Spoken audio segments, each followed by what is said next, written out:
अस्सलामु अलैकुम वरहमतुल्लाहि वबरकातुहू। मैं हूँ होम्योपैथिक डॉक्टर मोहम्मद अकील सैफ़ी। बलगमी खांसी क्या है? बलगमी खांसी की अलामात क्या हैं, इसकी वजूहात क्या हैं और होम्योपैथिक अद्वियात क्या हैं, मेरा क्लिनिकल एक्सपीरियंस क्या है, मैं कौन सी अद्वियात यूज़ करता हूँ, किस पोटेंसी में और उनको किस तरह से रिपीट करता हूँ, और बलगमी खांसी के जो पेशेंट हैं उनको किस तरह क्योर करता हूँ, ये आज की वीडियो का मौजू है। तो चलें वीडियो को शुरू करते हैं। सबसे पहले बलगमी खांसी की आजकल वजूहात क्या हैं। सबसे जो बड़ी वजह है वो कोरोना की वबा है। ये आप जानते हैं, कोरोना की वबा की वजह से आजकल हर दूसरे बंदे के साथ ये मसला है कि उसके फेफड़ों में इन्फेक्शन है। अगस्त के अंदर ये बुखारों का भी मसला रहा, बुखार बहुत ज़्यादा रहा अगस्त में, और ये सितंबर में अब बुखार तो इतना नहीं है, लेकिन लोगों के साथ ये मसला है कि उनके चेस्ट इन्फेक्शन है, खांसी होती है, बलगम निकलती है। इंशाल्लाह खुश्क खांसी पर भी एक अलहदा से वीडियो अपलोड करूंगा। आज की वीडियो बलगमी खांसी पर है। बलगमी खांसी बाज़ लोगों को पोलन ग्रेन्स का मसला बनता है, ये आजकल के मौसम में, या बाज़ लोगों को ये मौसम चेंज हो रहा है, मौसम की तब्दीली की वजह से या वबाई असरात की वजह से आजकल ये मसला बहुत ज़्यादा बढ़ चुका है। बाज़ लोग एसी का इस्तेमाल करते हैं, या ठंडे पानी का मौसम तब्दील हो रहा है, ठंडे पानी का इस्तेमाल करते हैं तो चेस्ट इन्फेक्शन हो जाती है, छाती खड़खड़ाने लगती है। बहुत सारी अलामात पेशेंट जो हैं वो हमारे पास आकर बताते हैं। छाती खड़खड़ाती है, बाज़ की बलगम आसानी से निकलती है, बाज़ की नहीं निकलती। सुबह उठते हैं तो खांसी बहुत ज़्यादा होती है, रेशा जो है वो छाती के अंदर जमा होता है, काफ़ी देर तक, 1 घंटे तक उनको रेशा निकालना पड़ता है, तब जाकर सुकून होता है। या हर खाने के बाद उनको जो है वो खांसी होती है, या रात को जब वो लेटते हैं तो सारी रात सो नहीं सकते, जैसे ही वो लेटते हैं खांसी शुरू हो जाती है। जितनी देर तक बलगम बाहर ना निकालें उतनी देर तक वो इरिटेशन हो रही होती है, वो ख़राश हो रही होती है और उनको खांसी हो रही होती है। बाज़ को दौरादार खांसी होती है। तो लिहाजा बहुत सारी अलामात हैं। ये वबा के और मौसमी असरात की वजह से आजकल ये बहुत ज़्यादा मसला है। इसकी जो होम्योपैथिक अद्वियात हैं वो कौन सी हैं जिनको मैं इस्तेमाल करता हूँ, जो मेरे इस्तेमाल में हैं। जो बलगमी खांसी का जब पेशेंट आता है तो मैं कौन सी दवाई अद्वियात जो हैं वो इस्तेमाल करता हूँ। मेरे पास जब बलगमी खांसी का पेशेंट आता है तो सबसे पहले मैं उसको बेसिलिनम 200 या 1 mg की खुराक देता हूँ। अगर बलगम आसानी के साथ निकल रही हो तो बेसिलिनम 200 या 1 mg की एक खुराक देनी है, या अगर बलगम आसानी से नहीं निकल रही तो ट्यूबरकुलिनम की एक खुराक 1 mg की एक खुराक देनी है। उसके बाद जो बलगमी खांसी की जो मैं बहुत ज़्यादा इस्तेमाल करता हूँ उस दवाई वो है ड्रोसरा।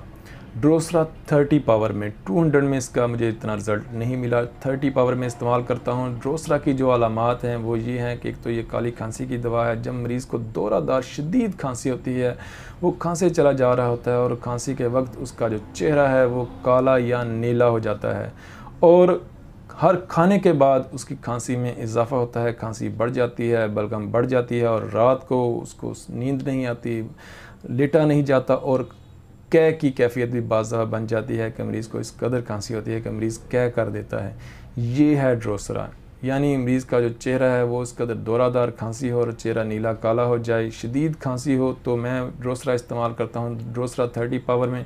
अगर कैफियत जो है वो बहुत ज़्यादा कंडीशन ख़राब हो तो घंटे बाद भी 30 पावर में एक खुराक देता हूँ। अगर कंडीशन इतनी ज़्यादा ख़राब ना हो तो सुबह दोपहर शाम इस्तेमाल करता हूँ। बेसिलिनम के साथ ड्रोसरा बेहतरीन रिज़ल्ट देती है। 90% पेशेंट जो हैं वो ड्रोसरा और बेसिलिनम से ही ठीक हो जाते हैं। ड्रोसरा के बाद अगर कोई मेडिसिन है तो वो है इपिकाक। इपिकाक में अगर पेशेंट को मतली और उल्टी की कैफियत भी साथ हो रही है, और मुंह से जाग आ रही है, मुंह से बहुत ज़्यादा थूक आ रहा है, और मरीज़ जो है उसको बहुत ज़्यादा बलगमी खांसी है, बलगम निकल रही है और आसानी से निकल रही है, और चेहरा जो है वो सुर्ख हो रहा है, तो इपिकाक बेहतरीन दवा है। इपिकाक 30 में उसको बलगमी खांसी जो है वो मज़ीद उसकी बलगम निकलती है और बनना भी रुक जाती है, और बेसिलिनम अगर आप देंगे या इस तरह मेडिसिन आप देंगे तो बलगमी खांसी जो है वो ठीक हो जाएगी, उसको खांसी से बहुत जल्द रिलीफ मिलेगा। अगर छाती में खड़खड़ाहट है, बलगम आसानी से नहीं निकल रही, छाती पकी हुई है, छाती जो मरीज़ जो है वो बहुत गनूदगी और सुस्ती की तरफ जा रहा है, और मरीज़ का जो है चेहरा है वो पिलाहट की तरफ है, सुस्ती है, गनूदगी है, खड़खड़ाहट है, हर खांसी जो है वो उसके साथ छाती में खड़खड़ाहट हो रही है, बलगम निकल नहीं रही, बलगम जमी हुई है, रुकी हुई है, तो एंटीमोनियम टॉड दें। एंटीमोनियम टॉड भी 30 पावर में घंटे बाद भी दी जा सकती है, कंडीशन पे डिपेंड करता है, घंटे बाद भी दी जा सकती है, या सुबह दोपहर शाम भी दी जा सकती है, हर 4 घंटे के बाद भी दी जा सकती है। 1-2 दिन में एंटीमोनियम टार्ट जो है वो छाती को क्लियर कर देती है, बलगम को निकाल देती है और पेशेंट जो है वो पुरसुकून हो जाता है। एंटीमोनियम टार्ट के बाद हेपर सल्फ। हेपर सल्फ ऐसे पेशेंट जिनको जो सर्दी से बहुत ज़्यादा हसास हों, जिनको सर्द खुश्क हवा से बहुत ज़्यादा खांसी होती हो और वो बंद कमरे में और लिहाफ लेने से उनको सुकून हो जाता हो और मरीज़ कहे कि डॉक्टर साहब मैं बाहर नहीं निकल सकता, मैं तो कपड़ा लेकर बस लेटा रहता हूँ तब मेरी खांसी को सुकून होता है। अगर कपड़ा ज़रा सा भी उठा दिया जाए, ज़रा सी भी सर्दी ठंडी सर्द हवा लग जाए, ठंडा पानी पी लो तो मुझे सख्त जो है वो खांसी शुरू हो जाती है और बलगमी खांसी होती है। हेपर सल्फ 1 mg की खुराक दें। वैसेलिनम के बाद हेपर सल्फ 1 mg की खुराक दें, बलगमी खांसी जो है वो ठीक हो जाएगी। अगर इसके अलावा जो 5वीं मेडिसिन मैं इस्तेमाल करता हूँ वो है रोमैक्स।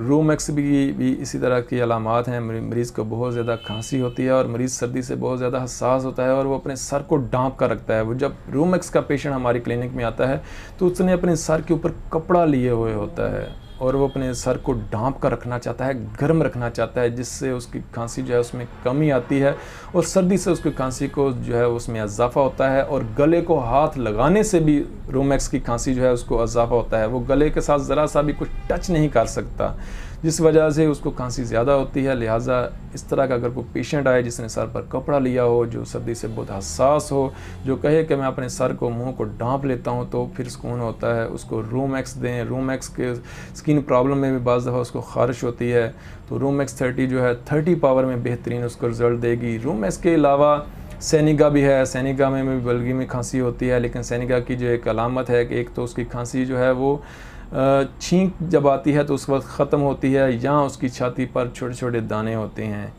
कोकस कैक्टाई है। अगर सफ़ेद रंग की लेसदार बलगम हो तो कोकस कैक्टाई दें। अगर येलो कलर की लेसदार तारदार बलगम हो तो काली बाइक्रोम दें। अगर मरीज़ को बहुत ज़्यादा पसीने आ रहे हैं तो सिलेशिया 1 mg की खुराक दें। काली बाइक्रोम और कोकस कैक्टाई 200 में देनी है। अगर सिलेशिया देनी हो, मरीज़ को बहुत ज़्यादा पसीने हैं, वो जिस करवट लेटता है उसी करवट जो है वो तकिया भीग जाता है, उसको पसीना बहुत ज़्यादा आता है और साथ बलगमी खांसी है, मरीज़ मोटा ताज़ा है, तो उसको सिलेशिया 1 mg की सिर्फ 1 डोज़ दें। इसके अलावा भी काली सल्फ़ है। काली सल्फ़ भी जो है वो बलगम को खुश्क करती है, लेकिन काली सल्फ़ की जो अलामत है वो बाकी तमाम अद्वियात से मुख्तलिफ है। वो क्या है कि काली सल्फ़ को गर्मी से तकलीफ़ होती है, सर्दी से सुकून मिलता है। अगर गर्म मौसम में गर्म कमरे में उसको खांसी ज़्यादा होती है, बलगम ज़्यादा निकलती है। काली सल्फ़ देने से, काली सल्फ़ 200 देने से जो उसकी जो बलगम है वो खुश्क हो जाएगी, खांसी जो है उसको सुकून मिल जाएगा। गर्म सर्द हो जाने की वजह से अगर खांसी का मसला हो तो डलका मारा दें। अगर मरतूब मौसम में, बारिशी मौसम में बलगम बहुत ज़्यादा आ रही है तो नेट्रम सल्फ़ दें। ये हैं वो अद्वियात जो मैंने ज़्यादा इस्तेमाल करता हूँ, मैंने बताएं, जिस तरह एंटीमोनियम टार्ट है, एपिकॉक है, ड्रोसरा है, हेपर सल्फ़ और रोमैक्स है, और या बाकी ये दूसरी अद्वियात हैं। सबसे पहले आपने बेसिलिनम 200 की खुराक देनी है और उसके बाद जो भी मेडिसिन बने, जो भी अलामात हों, अलामात के हिसाब से आप मेडिसिन दें। पेशेंट जो है वो 1-2 दिन में वो ठीक हो जाएगा, उसकी बलगम जो है उसमें कमी आना शुरू हो जाएगी और उसकी खांसी में भी सुकून आ जाएगा। अपनी दुआओं में याद रखिएगा। इंशाल्लाह मैं खुश्क खांसी पर एक अलहदा से वीडियो अपलोड करूँगा। ये आज की वीडियो बलगमी खांसी पर थी। अल्लाह पाक से दुआ है अल्लाह पाक आसानियाँ अता फ़रमाए और आसानियाँ तकसीम करने का शर्फ अता फ़रमाए। अपनी दुआओं में याद रखिएगा। अस्सलामु अलैकुम।